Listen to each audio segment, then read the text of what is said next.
እንኳን ደስ ያላችሁ።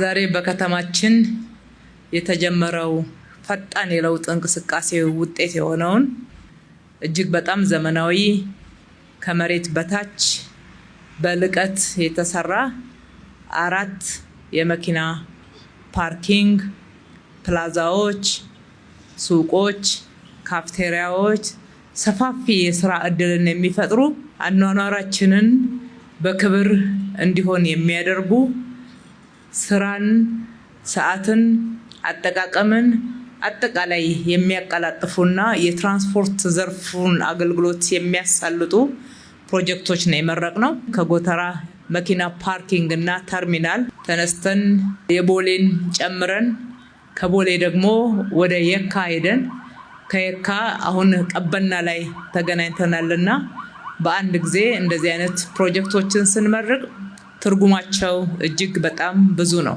በእነኚህ ፕሮጀክቶች በሺዎች የሚቆጠሩ የከተማችን ነዋሪዎች የሥራ ዕድል የሚያገኙበት፣ ከሁሉ በላይ ደግሞ የከተማችን ነዋሪዎች በፀሐይ ላይ በዝናብ ላይ ቆመው አውቶቡስ የሚጠብቁበት፣ ተገቢ ባልሆነ ሁኔታ የሚገለገሉበት፣ የሚገፉበት ስርዓት ያጣ አይነት አገልግሎት ውስጥ ብዙ የሚንገላቱ ትልልቅ ሰዎች፣ ነዋሪዎች፣ አረጋውያንን ስንመለከት ተገቢ እንዳልሆነ መነሻ በማድረግ እንዲህ አይነት ክብር የሞላበት እጅግ ያማረ ጽዱ የሆነ ሰው ተቀምጦ አረፍ ብሎ ተራውን ጠብቆ በክብር ደግሞ አገልግሎት የሚያገኝበት የታክሲ የአውቶቡስ ተርሚናል እዚህ ውስጥ ተካተው በመሰራታቸው እጅግ በጣም ደስ ብሎናል።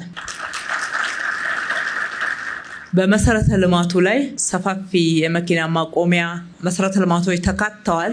እሱም ብቻ ሳይሆን የአረንጓዴ ትራንስፖርት ራዕያችንን በማሳካት በኩል አንዱ ሰፊ ለውጥ ያመጣንበት ስራ ነው። የኤሌክትሪክ ቻርጂንጎች አሉት። የአየር ብክለትን በመከላከል አረንጓዴ ልማትን ደግሞ በማሳደግና በማስፋት በኩል ትልቅ አስተዋጽኦ አላቸው። ያም ብቻ አይደለም።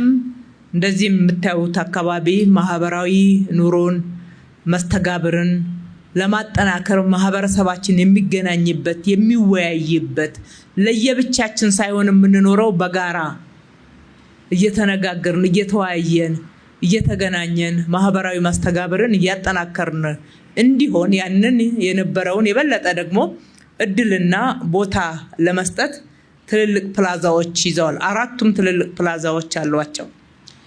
እነኚህ በጥቅሉ ዛሬ የመረቅናቸውን ያነሳሁት በአጠቃላይ ከተማችን ላይ እየሰራን ያለነው ስራ የመንገድ ደህንነትን በመጠበቅ እንዲሁም ለትራንስፖርት ስርዓቱ ከፍተኛ መሳለጥንና ፈጣን አገልግሎትን ለመስጠት የሚያስችሉ ግብአቶችን በመጨመር በማዘመን ሰዎች ተሽከርካሪዎቻቸውን አቁመው በሚሄዱበት ሰዓት የደህንነት ስጋት እንዳይኖራቸው ደህንነት ካሜራ ተዘርግቶለት ለማስተናገድ እጅግ በጣም ቀላልና ፈጣን የሆነ አገልግሎት የሚያገኙበት አጠቃላይ ለከተማችን የንግድ እንቅስቃሴ የስራ እንቅስቃሴ ሰዓት መቆጠብ የሚያስችል ሲገለገሉ ደግሞ በፍጥነት በጥራት መገልገል እንዲችሉ የሚያደርጉ መሰረተ ልማቶችን ነው የገነባንና ያጠናቀቅነው። ከለውጡ ወዲህ በእውነት ባለፉት 7 ዓመታት በትራንስፖርቱ ዘርፍ በከተማችን ላይ የመጣው ለውጥ እጅግ በጣም የላቀ ነው። ብዙ ያልተነገረለት ለውጡ ግን ብሬክ ስሩ ወይም ደግሞ እጅግ በጣም መሰረታዊ ሊባል የሚችል ነው። የነበረውን የተሽከርካሪ ማቆሚያ ብቻ የህዝብን ከወሰድነው ከ400 ያልበለጠ የፕራይቬትን ደግሞ የግል ሴክተሮችን ከጨመር በቁጥር የሚታወቁ ከ3000 በላይ ያልነበሩ ናቸው። ዛሬ ከ180,000 በላይ ደርሰናል ማለት ከዚህ በላይ የታሪክ ጥፋት ወይም ደግሞ እጅግ በጣም መሰረታዊ ለውጥ የምንልበት የለም። ይሄ ተርሚናልን ጨምሮ ነው። ትኩረት ያገኘ ዘርፍ አልነበረም። እውነቱን ለመናገር ስለ ትራንስፖርት ብዙ ይነገራል። በተጨባጭ ደግሞ መሬት ላይ በሚሰሩ ስራዎች በሚመደበው በጀት በሚመደበው መሬት ጭምር በሚሰጠው መሬት ጭምር ስናይ ትኩረት ያገኘ ዘርፍ አልነበረም። ግን ለሌሎች ስራዎቻችን እጅግ በጣም ወሳኝ ዘርፍ ነው። መንገዶቻችን ለተሽከርካሪ፣ ለሰው፣ ለእግረኛም፣ ለፓርኪንግም ለንግድም ጭምር ያገለግሉ እንደነበረ የቅርብ ጊዜ ትውስታ ነው። አሁንም አንዳንድ ሰፈር ገና እንደዛ ነውና መድረስ ይገባናል። እነኚህ ናቸው ለውጦቹን ስንደምር ስናይ በሰው ህይወት ላይ በሰው አኗኗር ላይ እጅግ በጣም ትልቅ ለውጥ የሚያመጡ የንግድ እንቅስቃሴው የተፈጠረው የስራ ዕድል በሰፊው የከተማችን ነዋሪዎች ተጠቃሚ ያደረገ እስካሁን ድረስ በፈጠርናቸው በፓርኪንግ ስራ ብቻ ከ20,000 በላይ ወጣቶችን አሰማርተናል። ለዛውም ዘመናዊ ፓርኪንግ አገልግሎት እየሰጠን ብዙ ነገር በቴክኖሎጂ እያደረግነው ስላለን ነው። በተጨማሪ በእነኚህ ፓርኪንግ ቦታዎች ላይ በሰራናቸው ሱቆች፣ ካፍቴሪያዎች፣ ፕላዛዎች የዚህኑ አክል የስራ ዕድል ተፈጥሯል። በተጨማሪ ሰዎች ይገናኛሉ፣ ይነጋገራሉ፣ ማህበራዊ መስተጋበራቸውን ደግሞ ያጠናክሩበታል፣ በክብር አገልግሎት ያገኙበታል። ከተማችንን ተወዳዳሪ ሌሎች ሀገሮች ላይ እያየን እንደዚህ ጽድት ያሉ ለሰው ክብር የሚመጥኑ ተገቢ የሆኑ መሰረተ ልማቶችን ስንመለከት ለሀገራችን እንመኝ ነበር። ይኸው ተከናውኗልና ፈጣሪ የተመሰገነ ይሁን።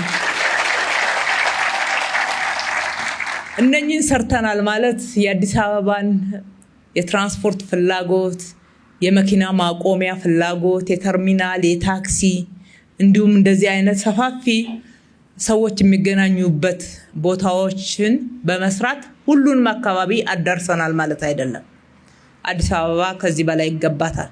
ገና ብዙ ሰፈሮች መድረስ መቻል አለብን። እንደዚህ አይነት መሰረተ ልማቶች ከመሃል ወደ ዳር ጭምር ወጣ እያሉ እየሰፉ መሄድ ያለባቸው። ትራንስፖርት እንቅስቃሴ የሌለበት ሰፈር የለማ። ስራ ዕድል የማይፈለግበት ወይም ደግሞ እንደዚህ አይነት ማህበራዊ መስተጋብርን ለማጠናከር የሚገባው ማህበረሰብ የሌለበት ሰፈር የለም። ወደየሰፈሩ ነው የምንገባው። ቀጥለን ወደየሰፈሩ ወደየአካባቢው እንደዚህ አይነት መሰረተ ልማቶችን ይዘን እንገባለን። የምንሰራው ከልብ ነው።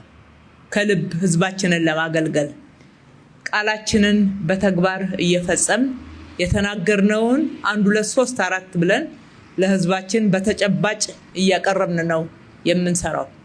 አሁንም እንሰራለን ስንል እንደከዚሁ ቀደሙ ተጨባጭ ስራዎችን ሰርተን ህዝባችን ተጠቃሚ የምናደርግበት እንጂ ምንም ለህዝባችን የምናቀርበው ባዶ ፕሮፓጋንዳ የለም ማለት ነው።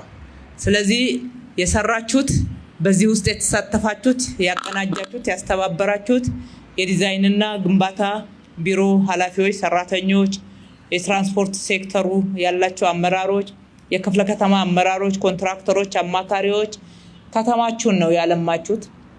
የሚጠበቅባችሁን ኃላፊነት ነው የተወጣችሁት። በሚገባ ግን በሚጠበቅባችሁ ልክ ስለተወጣችሁ ከልብ ማመስገን ወዳለው። ከዚህ በላይ እንደሚጠበቅና ተጨማሪ ሰፋፊ እቅዶችን ይዘን መሮጥ እንደሚገባን ደግሞ ቀጣይ የቤት ስራችሁን አሁን ከሰራነው በላይ መስራት ይገባናል ብላችሁ እንድትይዙ በዚሁ አደራ ማለት ወዳለሁኝ። የአካባቢው ነዋሪዎች የእናንተ ነው። የተሰራውም ከእናንተ በተሰበሰበ ግብር ነው። እኛ ለእናንተ የገባነውን ቃል ኪዳን ወይም ደግሞ ያለብንን ኃላፊነትን ነው የተገበርነው። የመጨረሻ ተጠቃሚዎች እናንተ ናችሁ። ተንከባከቡት፣ ተጠቀሙበት። ሲበላሽ ዝም ብላችሁ አትዩ። አላግባብ ስራ ላይ ሲውል ወይም ደግሞ ጥፋቶች ሲፈጸሙ ከእያንዳንዷ ሳር ጀምሮ እስከ ትልልቅ መሰረተ ልማት የእናንተ አይን፣ የእናንተ ክትትል፣ የእናንተ የባለቤትነት ስሜት እጅግ በጣም ያስፈልጋል። እንደዛ ሲሆን ያለማናቸው ሁሉ ጊዜ አዲስ ንጹህ ሆነው እንገለገልባቸዋለን። አዳዲስ ተጨማሪ ልማቶችን እንሰራለን። አለበለዚያ የሰራነው መልሰን በበጀቱ ምን ጠግን ከሆነ ተደራሽነታችን ላይ ውስንነት ያጋጥመናል። ከዚህ በኋላ እናንተን ሾመንበታል፣ አስተዳድሩት እያልን ነው። መልካም ቀን። ፈጣሪ ኢትዮጵያና ሕዝቦቿን ይባርክ። አመሰግናለሁ።